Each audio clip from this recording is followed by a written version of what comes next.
Hello and welcome to the Village Halls podcast, sponsored by Allied Westminster, the UK's largest specialist provider of village hall insurance and the home of Village Guard. I'm Johnny Thompson, and for this, our very first episode, we're celebrating Village Halls Week, which is a special event taking place in the last week of January 2021 and organised by ACRE, which of course is Action with Communities in Rural England. Now, this year's celebrations are extra special as they mark 100 years of village halls, church halls and community centres, bringing people together and serving local communities throughout the country. And so with this in mind, we're going to be taking a look back at some of the fascinating history behind village halls, how and why they came about, and some of the major events over time that they've played an important part in. And for this, I'm absolutely delighted to be joined by Louise Beaton, who is a trustee of ACRE and someone who has worked tirelessly for over 30 years supporting voluntary organisations that manage village and community halls. Hi, Louise. Hi, Johnny. Now, Louise has recently been awarded an OBE in the New Year's Honours List for voluntary service to rural communities, which she didn't really want me to mention. But there you go, I have. So welcome, Louise, and well done. It's not a bad way to start the year. No, and thank you very much, Johnny. But I have to say, it's huge credit to the tens of thousands of volunteers who run our village and community halls throughout the country, and also the ACRE network and the advisors within the network who support them, all of whom share their experience and have supported me over many years when I've asked for help in raising issues or their experience in contributing evidence in raising issues with government, which has done something, hopefully, to help those volunteers carry on, move forward, deliver really good facilities and good activities for their communities.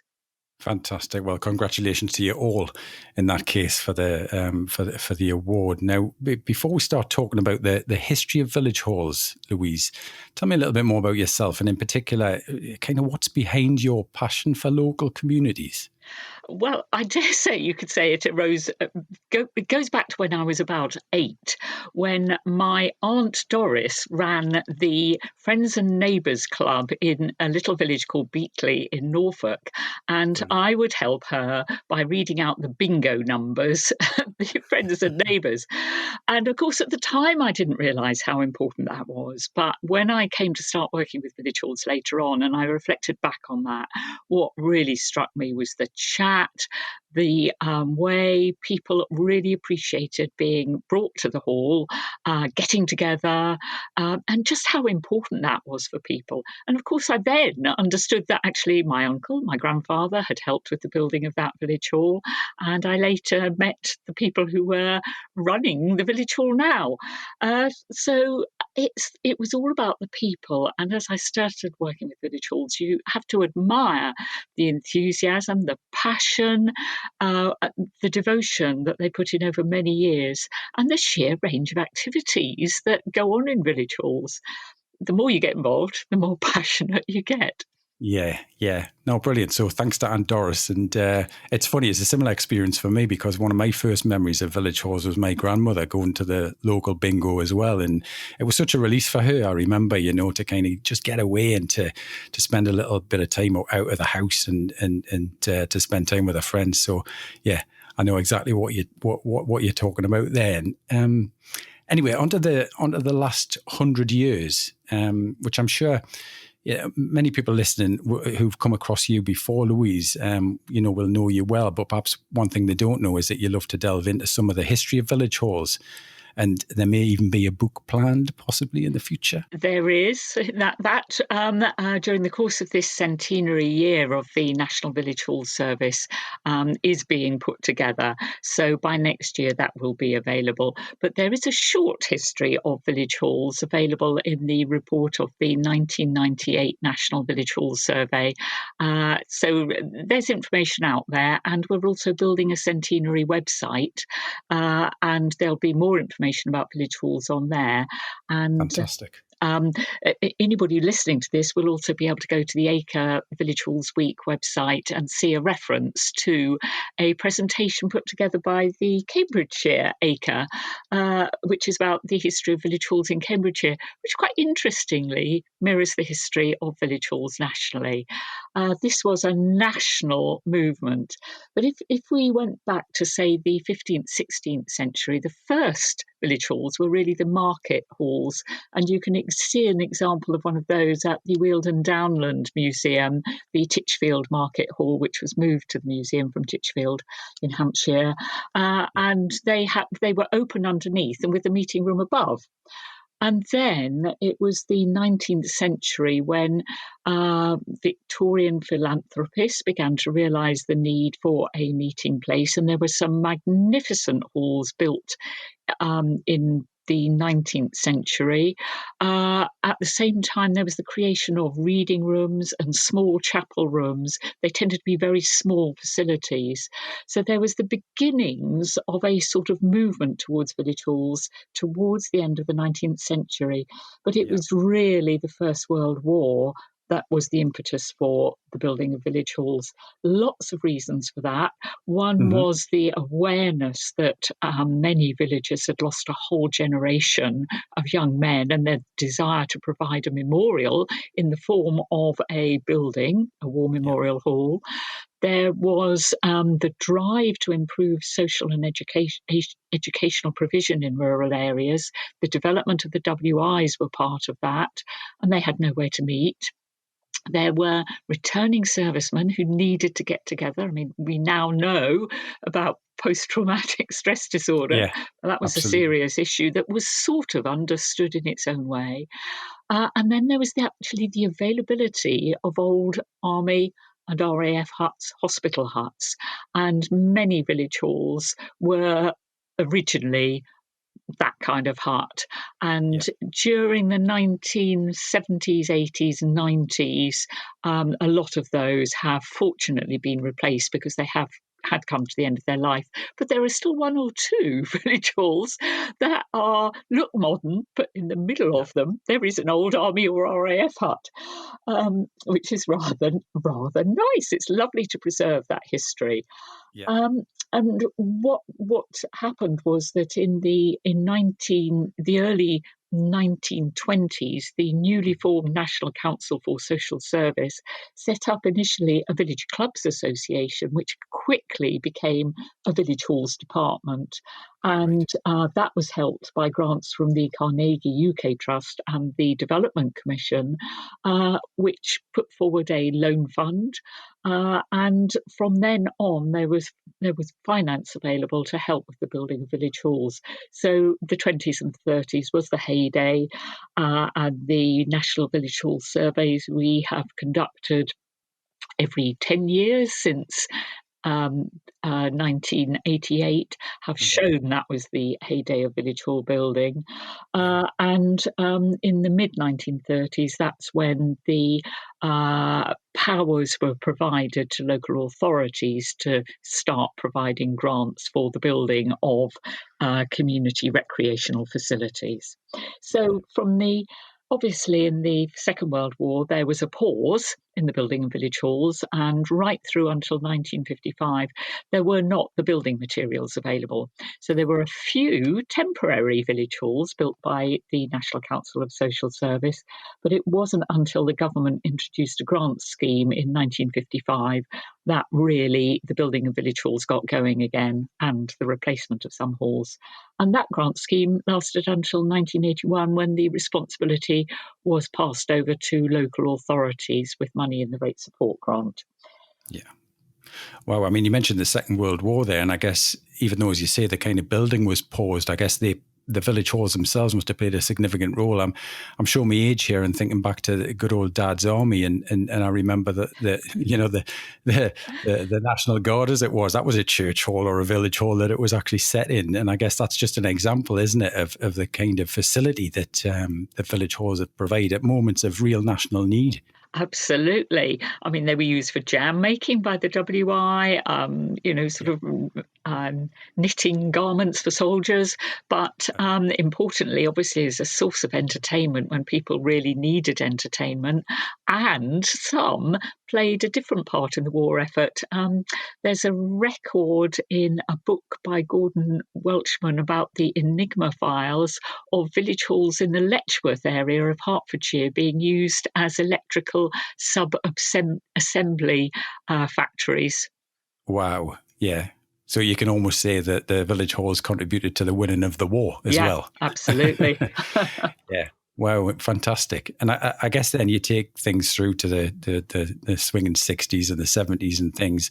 And I would imagine at that time that the halls became particularly important for younger people as well. That was when kind of the youth movement more came to prominence, wasn't it? And youth clubs and things like that as well. So it's not just about, it's about everybody in the local community, isn't it? It is, and it's quite interesting to look at the way in which use of village halls has changed over the century, which Yeah. mirrors changes in society very much. So, the 60s onwards, you have the development, for example, of mother and toddler groups, preschools, which now are an important part of early years childcare provision. So, about a third of village halls now are used by preschools or early years nurseries. You talked about young people, obviously young farmers. They've always been important to young farmers, but the development of youth clubs was important. And what we've seen from our surveys is that sadly, fewer halls now are used by youth clubs than they were in the past. Yeah. But you get different kinds of activities. So some are used, for example, by sort of gaming groups or model railway societies. It's more interest groups, if you like, some of which cater for young people, and particularly sports for young people as well. Um, Yeah. what it was interesting is that in the 60s, people were worried that the advent of TV would prejudice use of village halls. But Yeah. no, what we're seeing is, you have shows like Strictly, and suddenly there's a great boon in dance classes, tea dances for older people, etc. Gareth Malone did his series about the choir, and there's a great burgeoning of community choirs around the country. So actually, it's been good. Yeah, yeah. Everything just moves with the times, I guess. And Yeah. as you say, things change as society changes around us. Yeah, and I would say now what we're seeing, I mean, we'll come on to the COVID crisis, I think, in a minute, perhaps, Yeah, but importantly, from the 1980s through to the 90s onwards, the provision of Wi-Fi facilities, broadband, and training, particularly for older people in using iPads, laptops, etc., has been really important. And now we're seeing the benefit now of that yeah, with COVID. yeah. Absolutely. Yeah, I was going to bring that up to date, and because it's yet another time of national, well, international emergency, of course, as well. And yeah, village halls have always played a role at that time. And also, there's been recent flooding events and things like that, which there's been quite high profile involvement from halls in terms of providing accommodation and of course food supplies and so on. So tell me a little bit about that now, how village halls are contributing and coping as well at this difficult time. It has been a particularly difficult time for village and community halls throughout the country, and I pay huge credit, massive tribute to all the volunteers who've had to cope Absolutely. with the changing regulations, the starting up of activities, the closing down again of different kinds of activities, and the need to keep them clean and COVID secure all the time.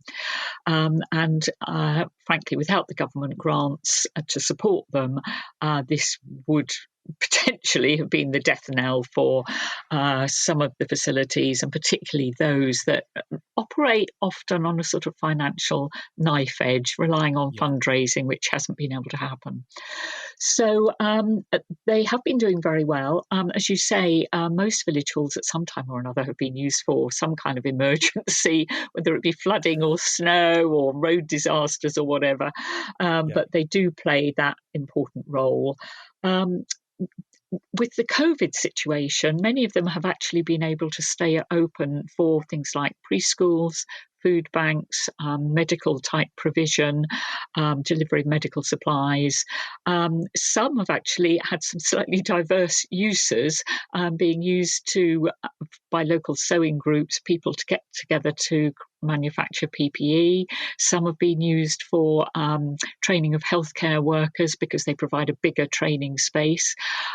Some have been used by local businesses as packing facilities so that their staff can socially distance safely.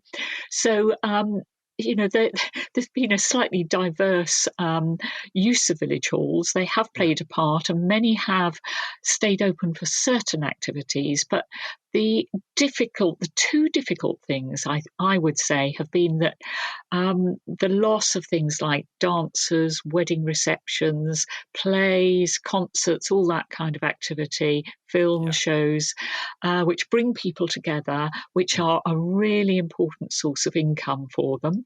Yeah. Those are the icing on the cake that enable these charities to subsidise the smaller community activities. So the loss of those has been devastating for people and also affected finances. But also, it's things like the coffee mornings, the lunch clubs, the craft groups, the activities that tend to be attended by older people, those who are on their own, now isolated. And that, I think, is a significant problem for individuals. And it's something that will mean that as soon as this wonderful vaccination programme Yes. is complete, if we can get those people back out to enjoy the activities that are so important to them as soon as possible, that would be absolutely great. Yeah. And it would be great to think that as a result of this pandemic, people have come to appreciate the importance of ordinary community activities and the importance of volunteering to help run their village halls, because most of them are charities. They're not provided by the council, as people think, and Yeah. consequently they do rely on volunteers, and people can bring any kind of skills to the running of a village hall. They are all important, and we have unfortunately seen that one or two village halls have lost volunteers over the course of the year. Yeah. Others will emerge stronger, but some will need new people to step forward and help them move into the future and adapt as we move forward. Yeah, and that brings us nicely to the final piece, I guess, which is to talk a little bit about what the future of village halls looks like. And I'm thinking really from a digital perspective, it would be one of the things, because I guess one of the wake up calls from this pandemic for us all has been the need to perhaps utilize digital facilities a little more. And also, that would be an important way of engaging young people, perhaps, as well, as we talked earlier, that's slightly diminished over the years. And there's environmental issues as well. So talk me through a little bit of that, Louise. Yeah, I think on the digital side, we're very keen to make sure that more and more halls are digitally connected, and that way young people can use them and will use them more, which is important. But it's important for everything. You know, if you are marketing the village hall, for example, or simply holding a wedding reception in a village hall, you know, the guests want to be able to take a photograph, put it on Facebook, and get it out there instantly to all their friends. So, Yeah. it makes sense for everybody, but it's very important for people who work from village halls. And one of the things that we've become very conscious of through doing the National Village Hall surveys is that there are about 70,000 people in England alone rural England, I'm not even talking about urban areas, who earn their living from using village halls, whether Yeah. it's acting as the preschool leader or worker, a children's entertainer running children's parties, keep fit instructors, and performers in rural touring performance organisations, arts organisations. There are so many people who need to get back into village halls to earn their living and who use IT in doing so, that makes IT connectivity very, very important. Absolutely. And that's something, for the country as a whole in terms of rolling out broadband and 5G is very important to bear in mind. Yeah. The other thing that I'm very keen on personally is the whole question of climate change and the Yeah. contribution that village halls have to make towards reducing carbon emissions. And it's twofold. One is it's providing the activities locally that means that people don't have to get into a car to drive to a Keep Fit class in a town 8 miles away. They can do it Yeah. locally and walk there, which is even better. But secondly, it's the buildings. And with a stock of quite ageing buildings, there is a massive opportunity to make them more energy efficient and to install renewable energy. And I find it very sad when you see a hall that has an old oil fired heating boiler, Yeah. replacing it with a new oil-fired heating boiler because they cannot afford to invest in the modern, more expensive heat pump technologies, which Yeah. is the way we've got to go. So we need more investment in that environmental renewal of village halls. And Yeah. halls that have been able to do it are so proud of what they've done. And that has really engaged younger people too, which is brilliant. Yeah. Hopefully So I some. think there's a lot about the future there. There are one or two other little things that we need to bear in mind. I mean, it's generally investing in renewing, modernising the older facilities and making sure that communities that don't have adequate facilities now have fit for purpose 21st century facilities. We need that investment, which in the next few years we have to understand will probably be difficult because of the constraints on local authority and government expenditure, but will need to carry on because it's a constant need for investment with buildings, and communities need to be able to forward plan. It takes a long time to put together the plans for improving a facility, some years. So one needs confidence that there will be the public support available for it. So there's that.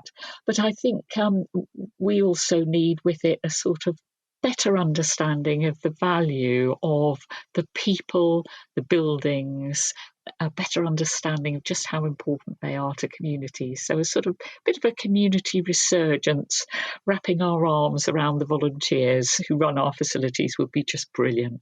Absolutely. And I think, I mean, that's one of the things about looking at history, isn't it, is that you ought to learn from that. And it's clear from village halls that the massive contribution that's been made over that period of time makes village halls such a vital resource for the nation. So absolutely echo what you've just said. Is there anything else, Louise, that you would like to touch on, or perhaps any key messages that you'd like to get across at this time? Well, I know that anybody that knows me would know that I would be unable to finish a podcast like this without mentioning the word VAT, Okay. because it's a really good example of. It's a bit left field, but I yeah. know, but it's a really good example of where actually the volunteers, the Acre Network Village Hall advisors working with government have in the past and still have the opportunity to try and make it easier for volunteers. And that's because we still have a problem with 20% VAT being charged on village hall improvements, which falls on fundraising by volunteers. So one of my private ambitions is to try and address that in the forthcoming years. Fantastic. Okay. And it has been really excellent to work with DEFRA in delivering their Village Hall Improvement Grant Fund in recent years, which has done a great deal to improve village halls so that they are both environmentally friendly and IT connected and delivering for their communities. Well, wonderful. Thank you so much for your fascinating insight, Louise. I think the thing you've really highlighted for me is just how critical village halls have been over the years and still are today, of course, not just to local communities that they serve, but to the entire nation, really. And we have to keep working together, preserve all of this for the future. So thank you so much for your contribution today. Really appreciate your time, Louise. Well, Johnny, may I thank you very much indeed, and also Allied Westminster for very kindly hosting this session. And I would just like to say that because village halls were largely provided in the 20s and 30s, they'll be coming up to their own centenary soon. And I would encourage them to think about holding their own centenary exhibitions of photographs, perhaps producing their own booklets. And there's a lovely lovely booklet called The Walls Have Talked, produced by Lurgashall Village Hall in Sussex, where I live, which is referred to on the Acre website as an example. Okay, brilliant. Yeah, I mean, I think we've mentioned a few resources online available already. What I'll perhaps try and do is on the Village Hall's podcast website with this episode, I can maybe just make a list of different links there, and then people can tap into those from one place. I'd also like to thank Acre really for organising a terrific week of celebrations, Louise. Things have been a bit different this year, of course, delivering and supporting various events online, including this one. So please, I mean, if you haven't done so already, visit acre.org.uk and click through to the Village Halls Week page to find out a bit more. I'd also like to mention a new blog article, which you can find on the Acre website by Deborah Clark, who is Rural Evidence Manager there. And it really just sums up this special week. So please take a look at that. Other than that, I'd like to thank Louise once again for her time today. And of course, as you mentioned, to our sponsor and specialist insurance provider, Allied Westminster, whose services you can discover more about at www.villagegod.com. There's also a great article there actually covering 100 years of village halls by Jen Hazelton on the Village God website, which you may wish to have a look at too. As I say, I'll provide a list of all of these links on the Village Halls podcast website. So, you've been listening to the Village Halls podcast, a brand new and unique listening community for Britain's village, church and community halls, and anyone interested in the vital community services they provide. We'll be back soon with another episode, so please visit www.thevillagehallspodcast.com to subscribe, sign up for updates, link through to our social media pages and to find out more. But until the next time, goodbye for now.